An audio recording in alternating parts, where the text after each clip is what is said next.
নমস্কার বন্ধুরা, তোমাদের সকলকে স্বাগত জানিয়ে আজকের ভিডিওটা শুরু করছি। আর আজকে আলোচনা করব ফলহারিণী অমাবস্যা নিয়ে। এই ফলহারিণী অমাবস্যার তিথিতে করণীয় কিছু উপাচার, যার মাধ্যমে আমরা আমাদের সুখ শান্তি সমৃদ্ধি বৃদ্ধি করতে পারবো। তো সবার প্রথমে জানতে হবে ফলহারিণী অমাবস্যা কখন থেকে স্টার্ট হচ্ছে। তো ফলহারিণী অমাবস্যা শুরু হচ্ছে 5ই জুন সন্ধে 7:15 থেকে শুরু হয়ে 6 জুন অমাবস্যা তিথি থাকবে বিকেল 5:53 পর্যন্ত।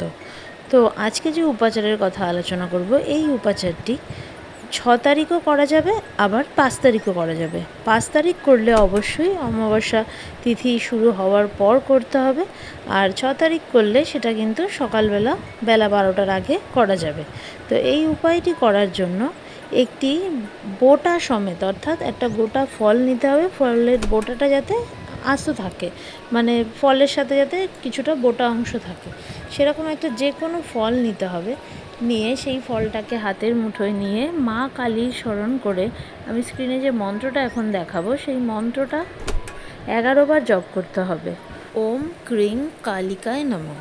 এবার এই মন্ত্রটা 11 বার জপ করা হয়ে গেলে পর মা কালীর কাছে নিজের যে কোনো একটা মনের ইচ্ছে রাখতে হবে, এবং সেই ইচ্ছেটা রাখার পর সেই যে ফলটা, মা কালীর যদি বিগ্রহ বাড়িতে নাও থেকে থাকে, সিংহাসনে রেখে দেবে, এবং পরের দিন অমাবস্যা তিথি ছাড়ার পর সেই ফলটা কোনো পুকুরে বা প্রবাহিত জলে বিসর্জন দিয়ে দেবে। তবে এই যে ফলটা অর্পণ করা হবে, নেক্সট 1 ইয়ার অর্থাৎ নেক্সট ফলহারিণী অমাবস্যা পর্যন্ত কিন্তু সেই ফলটি আর খাওয়া চলবে না। এই উপায়টি মন দিয়ে করলে অবশ্যই কিন্তু মনের ইচ্ছে মা কালীর আশীর্বাদে পূরণ হবে। এবার আসি দ্বিতীয় আরেকটি উপায় নিয়ে। যাদের দীর্ঘদিন ধরে আর্থিক কষ্ট হচ্ছে, তারা কিন্তু একটি মাটির প্রদীপ নেবে, তার মধ্যে ঘি দেবে এবং একটি 1 টাকার কয়েন দেবে, 2টো এলাচ দেবে এবং 3টে লবঙ্গ দেবে। দিয়ে একটি প্রদীপ জ্বালিয়ে সেই প্রদীপটা তোমাদের বাড়ির উত্তর পূর্ব কর্নারে রাখবে। রেখে সেই একই মন্ত্র 11 বার জপ করবে, করে মা কালীর উদ্দেশ্যে, মা কালীর কাছে নিজেদের আর্থিক কষ্ট দূর করার প্রার্থনা করবে। এই উপায়টি মন দিয়ে করবে, এবং সেই প্রদীপটা কিন্তু ঠান্ডা করবে না। যত সময় প্রদীপটা নিজে থেকে জ্বলবে, প্রদীপটা ওভাবেই রাখা থাকবে। মানে এক্সট্রা আবার করে ঘি অ্যাড করা বা কিছু অ্যাডও করতে হবে না, একবার প্রদীপটা জ্বালিয়ে দেবে, যত সময়ে প্রদীপটা জ্বলবে। এবং এই কাজটি কিন্তু 5 তারিখ করতে হবে। 5 তারিখ সন্ধেবেলা যখন অমাবস্যা তিথি স্টার্ট হবে, তারপরে এই কাজটি করতে হবে।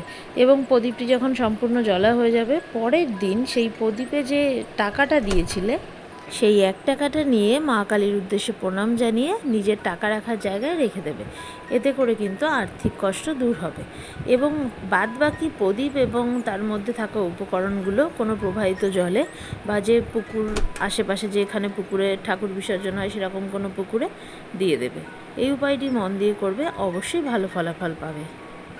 তৃতীয় যে উপায়টি নিয়ে আলোচনা করব, এটি হলো যারা ধরো দীর্ঘদিন ধরে শরীর স্বাস্থ্য নিয়ে ভুগছো বা বর্তমানে শারীরিক অসুস্থতা নিয়ে ভুগছো, তারা কিন্তু এই উপায়টি করবে। এই উপায়টি করার জন্য দশকর্মা ভাণ্ডার থেকে 1 চাকা কর্পূর নিয়ে আসবে। দেখবে দোকানে গিয়ে কর্পূর চাইলেই ওরা দিয়ে দেবে চাকা কর্পূর। তো সেই 1 চাকা কর্পূর হাতের মুঠোয় নিয়ে অবশ্যই বেলা 12টার আগে, অর্থাৎ 6 তারিখ বেলা 12টার আগে এই উপায়টি করতে হবে।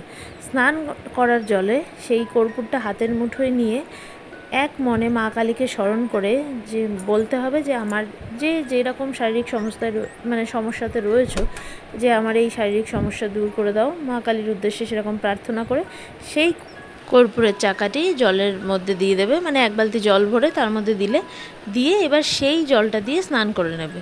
এবার স্নান করার পর যদি দেখো যে হ্যাঁ কর্পূরে এখনও চাকা রয়ে গেছে বা কিছু, সেটাকে ধুয়ে দেবে, জাস্ট নর্মাল বাথরুম থেকে ধুয়ে দেবে, তাহলেই হবে। এই উপায়টি করার মাধ্যমে কিন্তু শারীরিক অসুস্থতা থেকে মুক্তি প্রাপ্তি ঘটবে। প্রতিটি উপায়ই কিন্তু যে যতটা নিষ্ঠাভরে করতে পারবে, সে ততটা ভালো ফলাফল পাবে। তো মন দিয়ে আশা করব সকলেই এই উপাচারগুলি করবে এবং এর শুভ ফল লাভ করবে। তো আজকের মতো এই পর্যন্ত। সবাই ভালো থেকো। নমস্কার।